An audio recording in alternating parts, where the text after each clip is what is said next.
ఆజి బాహుపటు శక్తియున్ యశమునం ధనురక్తియు. నేను కీర్తివంతుణ్ణి కావాలన్న కోరిక ఉండి తీరాలి వ్యక్తికి. అది లేదనుకోండి, ఆ వ్యక్తి లక్ష్మీ కటాక్షమునకు అర్హుడు అని చెప్పడము సాధ్యము కాదు.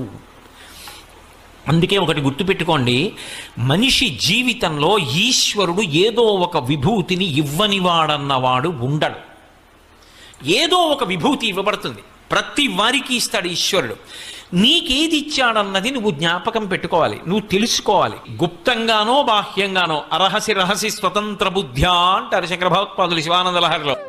గుప్తంగానో బాహ్యంగానో అరహసి రహసి స్వతంత్ర బుద్ధ్యా అంటారు శంకర భగవత్పాదులు శివానంద లహరిలో. అది అతని జీవితం ఒడ్డెక్కడానికి, అతని జీవితం తరించడానికి కారణమవుతుంది. ఎందరో పెద్దలు ఉన్నారు. డొక్కా సీతమ్మ గారని మా తూర్పుగోదావరి జిల్లాలో ఉండేవారు మహాతల్లి. ఆవిడ ఇంటికొచ్చిన వాళ్ళకి అన్నం పెట్టడానికి